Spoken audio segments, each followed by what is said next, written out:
This was the moment the illusion finally shattered. The moment the West stopped pretending it was still in control. If you've been watching the news over the last few days, you probably believed we'd already reached the bottom. You saw the President of the United States publicly embarrassed on the world stage at Davos, while European leaders quietly walked away. You watched Japan's bond market detonate, vaporizing trillions in value almost overnight. You saw a federal judge freeze White House construction, turning the North Lawn into a swampy monument to dysfunction. And then you watched hundreds of thousands of protesters surround the executive mansion, chanting one message over and over again: "Make America go away." It felt like the floor couldn't fall any lower. It could, and it did. At exactly 3:14 a.m. this morning, President Donald Trump didn't just cross a red line. He erased it. In a rage-soaked Truth Social post, one that future historians may label the suicide note of a collapsing superpower, the President of the United States obliterated 8 decades of diplomacy in a single burst of all-caps fury. This wasn't a normal Trump rant. This was something darker, colder, far more dangerous. Lashing out at European leaders who had humiliated him in Switzerland, Trump didn't just insult them. He claimed ownership over them. He declared that a secret Greenland deal was real. He claimed European security was nothing more than a protection racket that he personally controlled. And then he used the word that changed everything. He referred to the leaders of Germany, France, and Denmark as vassals, men who begged on their knees for his protection. That word didn't just offend, it detonated. For the first time since 1945, the leaders of the so-called free world issued a coordinated joint condemnation of a sitting American president. Not a carefully worded concern, not a polite disagreement, a rejection. 3 words effectively ended the Atlantic Alliance: appalling and false. By sunrise, G7 ambassadors were being recalled from Washington for consultations. In diplomatic language, that means only one thing: the relationship is broken. The United States is no longer viewed as the leader of the free world. It is being treated as a liability. To understand why the response was so explosive, you have to understand what Trump actually did. Calling allied leaders vassals isn't an insult. It's a declaration of imperial dominance. It strips sovereign governments of legitimacy in the eyes of their own citizens. It invokes feudalism, master and servant, ruler and subject. By using that word, Trump wasn't mocking Europe. He was rejecting the very concept of equal allies. Then came the second shockwave. Greenland is mine. Not we're negotiating. Not we have an agreement. Mine. That single word confirmed Europe's worst fear, that Trump views sovereign nations as real estate assets, properties to be acquired, leases to be enforced. It validated the belief that under his leadership, the United States is acting not as a partner, but as an aggressor. And then came the threat that froze every capital in Europe. I will pull the plug on NATO tomorrow and let the wolves eat them. That wasn't bluster. That was a mafia-style shakedown. NATO's Article 5 is the foundation of global security. Threatening to abandon it, especially while invoking Russia, tells every European government that their survival depends on the mood of one man scrolling his phone at 3 in the morning. When the sun rose in Brussels and London, diplomatic cables ignited. Europe's response was immediate and unprecedented. Britain, France, Germany, Canada, and Japan released a synchronized statement rejecting Trump's claims, denying any Greenland deal, and openly accusing the U.S. president of coercion and fabrication. The most shocking signature on that document wasn't France, it was the United Kingdom. For generations, the so-called special relationship survived wars, scandals, and crises. Today, London stood with Europe against Washington, because Trump didn't just insult politicians, he insulted the crown, British history, and national dignity. Britain realized the truth. There was no special relationship left, only submission. They chose dignity. This was a geopolitical divorce. Behind the scenes, NATO began to crack. Poland and the Baltic states reportedly discussed invoking Article 4, not because of Russia, but because of the United States. Think about that. NATO members meeting to discuss how to protect themselves from the instability of the American president. If the U.S. can't be trusted to uphold Article 5, NATO is finished. And if NATO is finished, Europe will pursue its own nuclear deterrence. Germany, Poland, France, all reconsidering options that were unthinkable just weeks ago. One social media post triggered the early stages of a global arms race. And the fallout isn't just military, it's financial.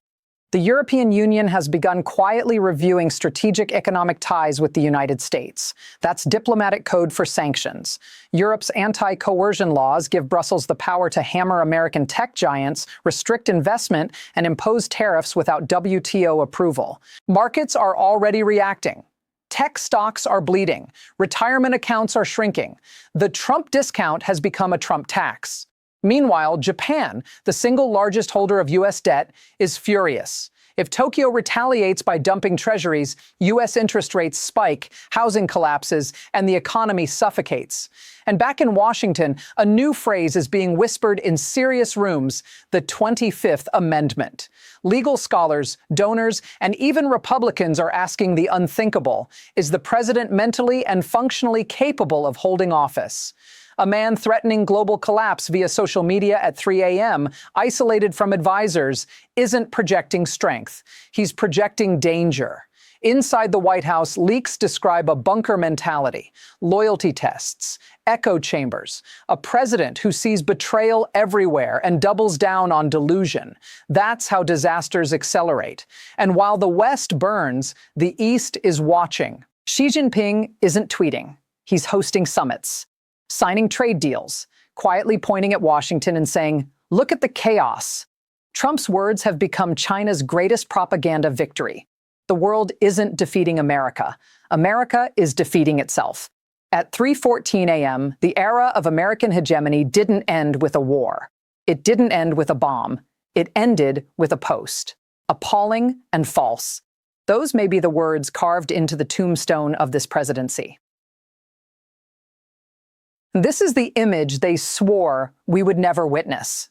For nearly a decade, Donald Trump existed inside a protective force field. Impeachments bounced off him. Indictments strengthened him. Civil judgments were delayed, appealed, bonded, postponed. Consequences were for other people. Trump seemed immune to gravity until this morning. Saturday, January 24th, 2026, the Teflon finally melted. Breaking news out of New York City has plunged the American presidency into open chaos. A New York State Supreme Court justice has issued an order for the immediate execution of judgment against the Trump Organization. This is not a warning. This is not leverage. This is a seizure order. As we speak, the New York City Sheriff's Office, the agency tasked with enforcing civil judgments, is preparing to serve foreclosure and seizure notices on some of the most recognizable properties in the Trump empire. We're talking about 40 Wall Street. We're talking about Trump Tower's commercial assets. We're even talking potentially about the private jet. Why now? Why while he's sitting in the Oval Office? Because the financial contagion we warned about has claimed its first high-profile casualty. The bonding firm backing Trump's massive civil fraud appeal has collapsed. The Japan bond implosion triggered a liquidity crisis that reached straight into New York's court system. The insurer pulled the bond. Trump, already cash-starved from campaigning and endless legal warfare, couldn't replace it inside the 24-hour emergency window granted by the court. The stay was lifted. The shield disappeared. For the first time in American history, a sitting president is facing the active liquidation of his private business empire by a hostile state government. The Secret Service is now reportedly in a tense standoff with local law enforcement over access to these properties. The White House counsel's office is scrambling, begging the Supreme Court to intervene. And the president himself is described as apoplectic, floating threats about federalizing the National Guard to protect his buildings.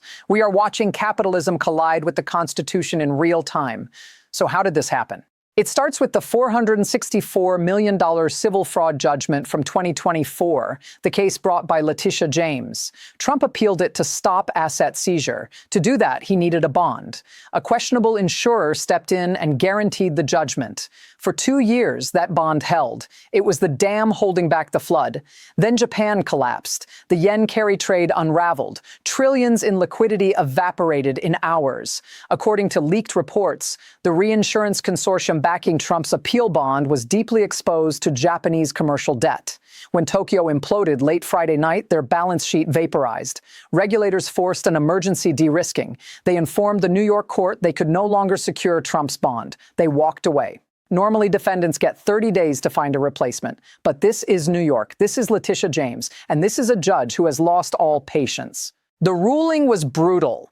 Given the defendant's fragile liquidity and global financial instability, no grace period would be granted. If Trump is truly a billionaire, he can write a check. If he can't, the assets must be secured now before markets erase their value. The order was signed at 9 a.m., immediate seizure. Donald Trump effectively received a margin call on his life's work, and he couldn't meet it. So what gets taken? Not the golf courses. They're illiquid, unprofitable, and legally messy. The state wants cash flow, symbolism, trophies. Target 1, 40 Wall Street, the crown jewel, a massive financial district skyscraper. Trump doesn't own the land, only the ground lease, and ground leases are vulnerable. Default triggers termination or forced sale. This strikes Trump at his core identity, New York mogul. Target 2, Trump Tower's commercial and retail floors. Not the penthouse yet. The Gucci store, the atrium, office space. A judge can appoint a receiver, a court-appointed CEO who takes control of the building. Picture it. A state-appointed bureaucrat walks into Trump Tower, fires Trump org management, and redirects rent checks straight to New York State. Trump still owns it on paper, but loses control, loses cash flow, becomes a tenant in his own building. Target 3, Seven Springs Estate, the fraud case centerpiece, inflated valuations, clean seizure. Target 4, bank accounts. This is the kill shot. The sheriff can send levies to every New York bank, JP Morgan, Wells Fargo, accounts frozen, cash drained. If this hits during payroll, employees don't get paid, checks bounce, hotels stop functioning. That's how a company dies in 24 hours. Now the crisis turns constitutional. Trump Tower isn't just a building. It's the private residence of the president, a hardened security zone. The Secret Service controls access. The sheriff holds a court order to enter and inventory assets. So what happens when state law meets federal guns at the revolving doors on Fifth Avenue? The sheriff approaches. The agent blocks him. I have a warrant. Federal security supersedes state authority. That's a standoff, armed, tense, dangerous, which is why prosecutors likely strike the commercial entities first. They don't need the penthouse to seize the LLCs that own it. But the optics, state seizure stickers slapped onto Gucci storefronts inside the president's home, are intentional humiliation. And it's designed to provoke.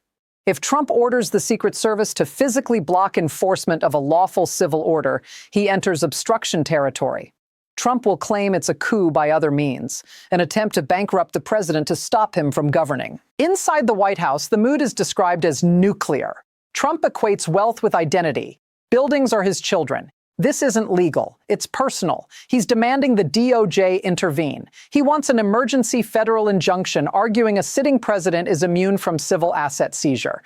That theory has never been tested. Clinton versus Jones allowed civil suits. But eviction, liquidation, his argument is distraction. Your Honor, the president cannot run the country while his furniture is being auctioned. But the optics are lethal. Americans are watching their retirement accounts collapse. If Trump says, "Pause everything to save my buildings," the populist mask shatters. Normally, a billionaire solves this with a phone call. Saudi money, Wall Street bridge loan, hedge fund lifeline. But today, the markets are frozen. Japanese banks are repatriating cash. U.S. banks fear regulators. Oil money is cautious. Trump is toxic collateral.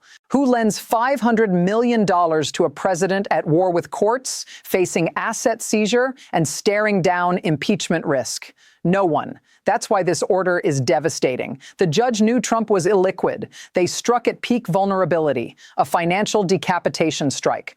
How does this play with the base? They see theft, communism, expect rallies, expect donation spikes, though $464 million is hard to crowdfund. But here's the danger. Americans like winners. Wealth equals competence. If Trump looks broke, seized, defaulting, the aura collapses. He couldn't post a bond. How can he manage an economy? Donors know this. Big money is gone. The invisible primary for 2028 begins now. Rivals are watching and thinking he's finished. So how does it end? The Supreme Court. Trump will seek an emergency stay from Justice Sotomayor, likely denied or referred. Then the conservative majority must choose. Protect him and destroy the court's legitimacy. Abandon him and let him burn. They read polls too. They may decide Trump is a liability. Either way, the myth is broken.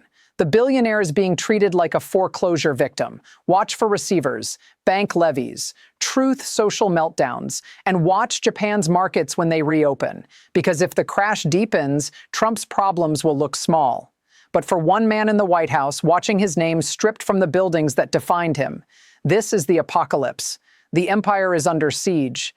And this time, the walls are actually falling.